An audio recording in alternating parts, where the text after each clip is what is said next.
Rossi, how easy was it to go with consistency for this week, which you guys are labeling as a final?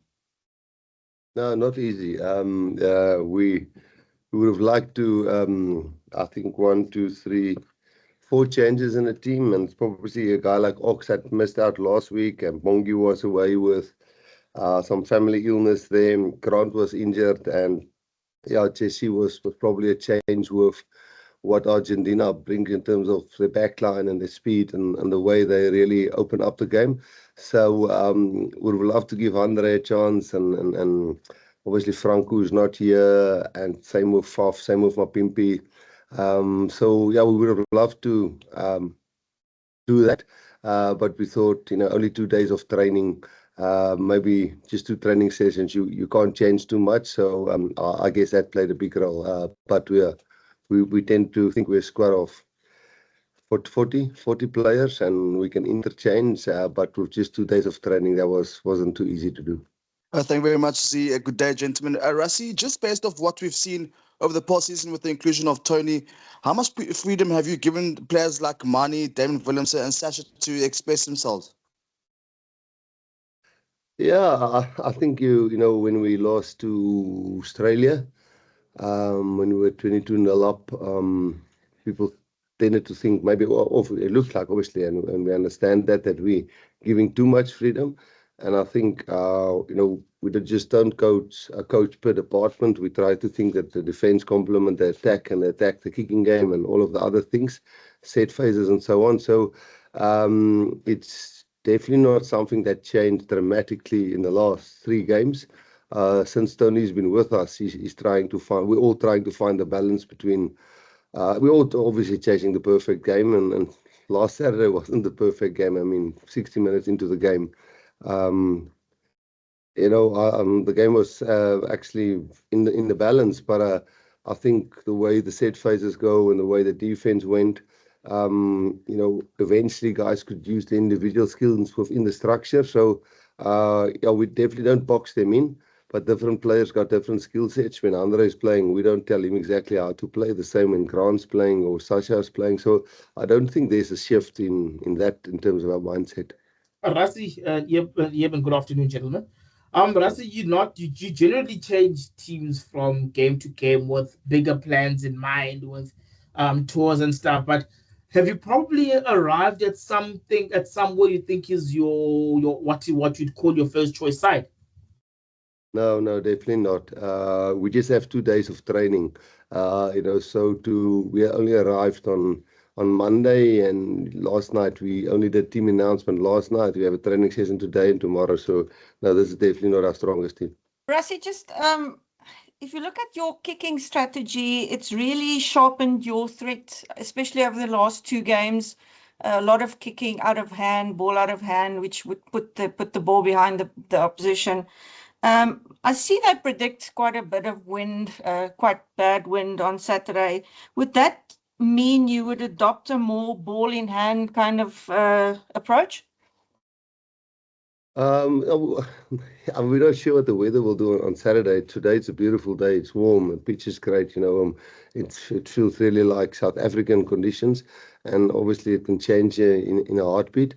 But whatever the weather, we played in Cape Town when it was raining against Barbarians. We played in New Zealand when we were 14-0 down, and then it started raining. So I guess I hope I don't sound like a broken record, but we try to play the situation, the scoreboard, what's on the scoreboard well, and what we have to change. So Argentina is fantastic in the air, and in the first half, I think they won the aerial battle hands down. And only in the second half, we really started mastering that a little bit more. I do know we kicked about 15 kicks more than them, but it resulted also in tries. Yeah, so no, I don't think the wind if it rains, obviously it makes a massive difference.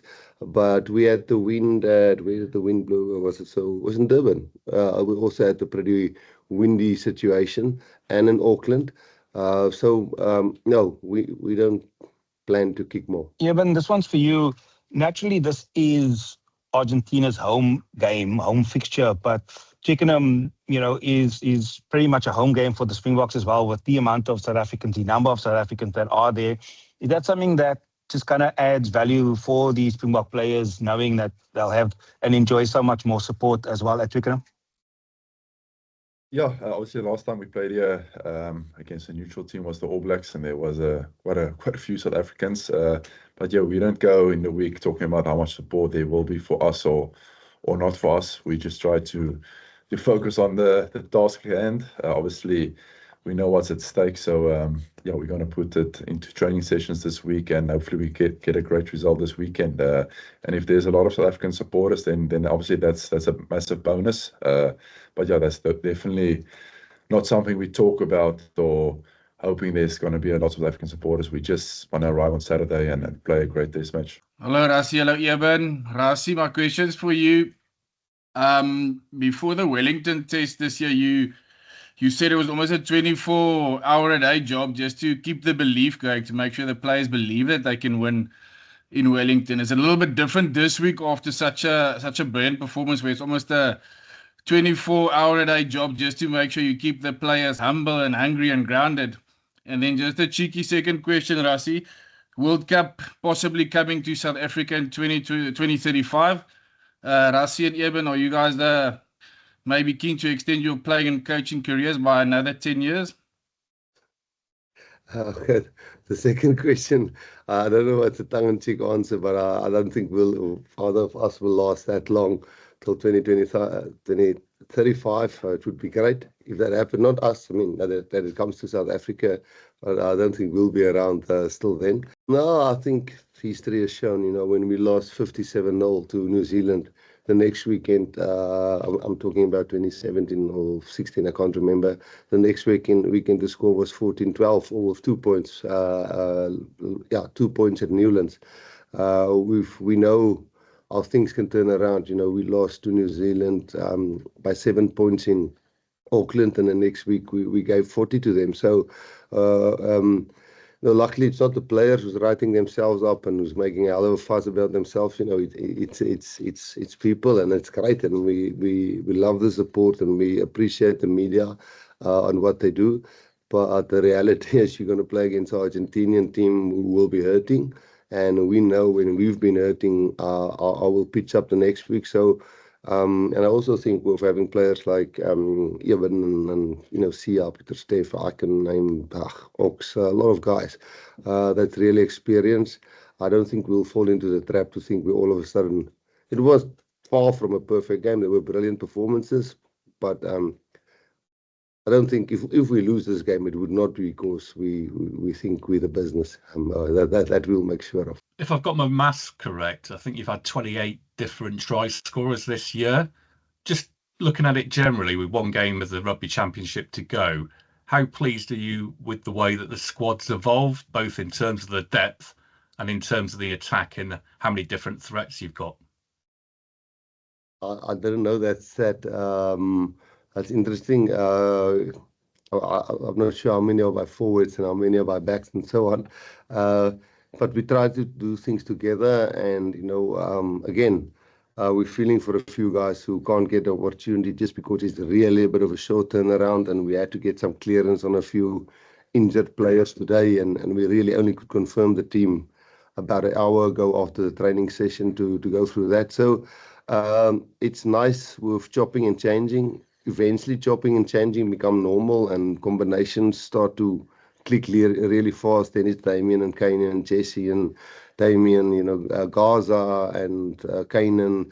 Then it's Ethan, and then it's Mapimpi, and then Eben and Ergie. And so I think if you keep on doing it, then somewhere it's going to become a little bit normal. So I guess that's why we had some stop-start games where we didn't do so well for periods of time. But in total, I really think except from the second half versus Australia in the first game, and I think the first half versus New Zealand in Auckland, I thought we were always building and getting a little bit better and firing shots in all departments. I didn't know 28 different players scored a try. So, we lost 2 matches, and we still got, after this one, another 5 with a really tough tour. So, Yeah, as long as we get better and we're firing shots and some of them hits the target, that's awesome. So yeah, that stat of 28 I didn't even know about. So it's getting there, but we still far off. Like I said, hopefully my maths is correct. No, all good. We might be. Okay, dankie. My vraag is vir Ewen. Ewen, jy het al baie bereik in jou loopbaan, jou toetsloopbaan. Wat sal dit vir jou beteken as jy Saterdag die kampioenskap tweede agtereenvolgende keer kan wen? Nee, Kobus, ek dink dit sal ongelooflik wees vir ons as 'n groep. Ek dink ons het al as 'n span saam onder Coach Rassie al baie dinge bereik, maar een ding wat ons nog nooit in Suid-Afrikaanse geskiedenis bereik het, is om die rugby kampioenskappe 2 jaar aan mekaar te wen. So is natuurlik 'n groot uitdaging vir ons, een wat great sal wees as ons dit kan regkry. Maar ja, makliker gesê as gedoen. Ons weet Argentinië gaan hulle gaan kwaad wees Saterdag. Hulle gaan terugkom met baie haat, as ek dit so kan stel, met die resultaat van verlede Saterdag. Maar ek meen ons het ook self gesê, selfs of ons net gaan terugsit, ons gaan ook nog probeer beter speel, nog 'n beter vertoning Saterdag lewer om seker te maak ons kan hierdie ding wen vir die eerste keer 2 jaar agter mekaar. Sorry, Rassie, just want to check, you guys on Saturday were talking about obviously some injury niggles, and I know you've got that policy that if somebody doesn't train on a Monday, I just want to check everybody's fine, and everybody, I think it was Ethan, Cheslin, Damien, and I can't remember who else it was, but those 3 at least, all good. Yeah, we didn't train yesterday because we only arrived. So, we moved to Tuesday. If everybody could train on Tuesday, we're talking about the first day of the week normally. And everybody that we dotted down here trained. So obviously Ox was out of an injury, but he had a week to recover and he's fine now. Bongi was, as I said, with his family that was a bit ill. Grant had a niggle last week, so he's fine. And then putting Jesse in and Andre out is, again, as I say, more for the respect of the speed we think New Zealand have. So, and I don't know, was Damien Willems. He was having more of a nerve problem than an actual hamstring, and that's cleared up nicely. So and Cheslin had a shoulder, but that turned out to be fine.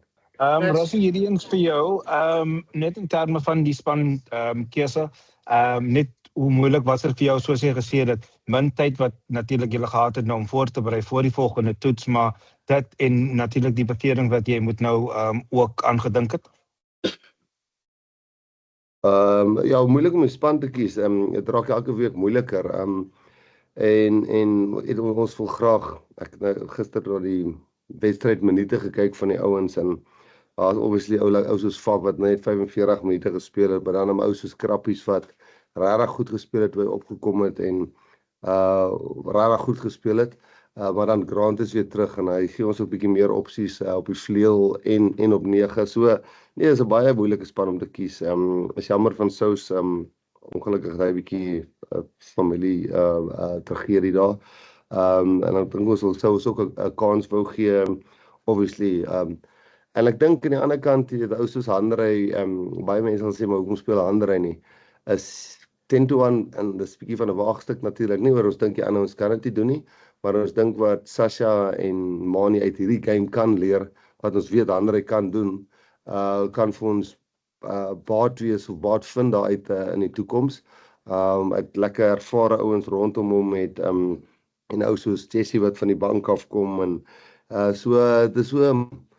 Ek dink die tyd wat ons gehad het oor dit so kort is om net 2 oefeninge en ons eers Sondag aand gevlieg het en Maandag aand hier aangekom het of Maandagmiddag oggend hier aangekom het, maar eers regtig vandag kon oefen. Dit was een van die redes. En dan trouens maar van die jonger ouens opbou dat hulle een stap na die volgende stap gaan. So laasweek was 'n baie vital game, net soos Auckland 'n vital game was, maar miskien kan Sasha nog leer uit die ene en ons weet 'n ou soos Handrey kan dit doen in so 'n situasie. So tydker is of ou Handrey offer bietjie op hierdie naweek, maar dan weet ons gaan ons vorentoe het ons miskien 3 ouens in een posisie wat dit moontlik vir ons onder druk kan doen.